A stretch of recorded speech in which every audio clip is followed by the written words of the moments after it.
Bonjour à toutes et à tous, j'espère que vous allez bien. Alors comme vous pouvez le voir sur ma chaîne, ça fait vraiment longtemps que j'ai pas publié de vidéo.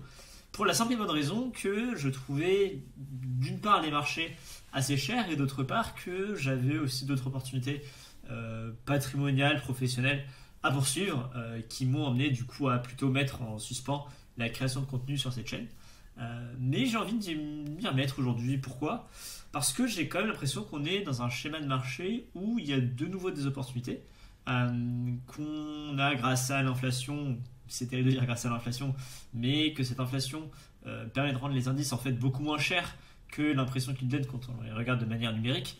Si on corrige les indices de l'inflation, en fait on se rend compte qu'on a de vraies opportunités d'achat aujourd'hui et qu'à moins d'avoir 10% de déflation l'an prochain, on ne pourra plus comparer les chiffres d'affaires et les résultats nets de 2023 avec ceux observés en 2019 ou 2020. On est dans un monde complètement différent, on est dans un monde qui a eu beaucoup d'inflation, on est dans un monde où les repères changent assez rapidement, où la hausse des taux va mener peut-être à des gros changements de prix dans des marchés comme l'immobilier par exemple, où on a eu une dizaine d'années de baisse ininterrompue des taux qui a mené à une hausse ininterrompue des prix de l'immobilier. Les taux ont repris 6-7 ans de hausse en un an, 6-7 ans de baisse pardon en un an, et donc on a un marché qui devient intéressant et sur lequel on va pouvoir revenir. Alors je fais cette vidéo très courte, je vous expose mon PEA ici, parce que la vidéo qui a le plus marché sur cette chaîne, c'était une vidéo autour de mon PEA. Alors on reprend sans trop de moyens, je ne coupe pas cette vidéo, je ne fais pas de montage, rien du tout.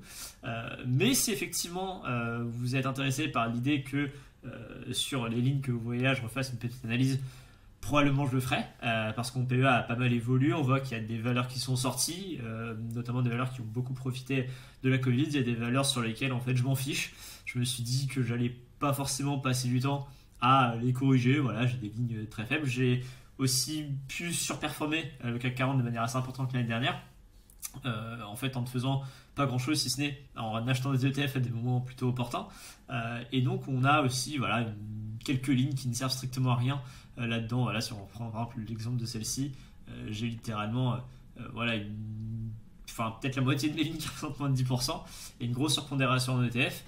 Bah oui, comme j'expliquais sur la dernière vidéo, les ETF sont quand même un moyen plus sympathique en termes de performance de pouvoir en réaliser, et du coup effectivement j'ai très peu de lignes. Ma plus grosse ligne aujourd'hui en fait c'est un liquide à 5%, donc voilà. Après j'ai ce compte sur Bourse Direct, j'ai aussi recréé un compte sur DeGiro où je me suis amusé à acheter 3 actions à la fin du mois d'octobre. J'ai acheté M6, Stellantis et Fnac Darty, qui ont eu un beau parcours depuis.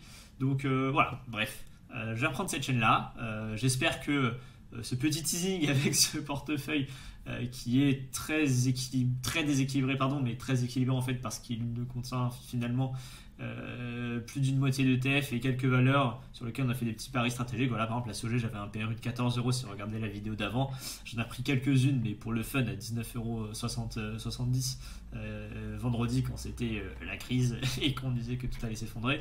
Bon, je pars du principe que si la SOG en fond c'est 19,90 €, bon, je prends des risques en disant ça, mais si ça l'enfonce, je pense que les problèmes qu'on va soulever sont plus graves et ce sera même, à mon avis, plus l'opportunité de se positionner à l'achat. Et bref, voilà. Donc si ça vous intéresse, n'hésitez pas à mettre un petit pouce bleu sur cette vidéo, à recommander, et j'ai vraiment hâte de pouvoir repartager de nouveau avec vous tout ça et de pouvoir reprendre cette chaîne là où je m'étais arrêté. Voilà, je vous dis à très vite. Salut, ciao.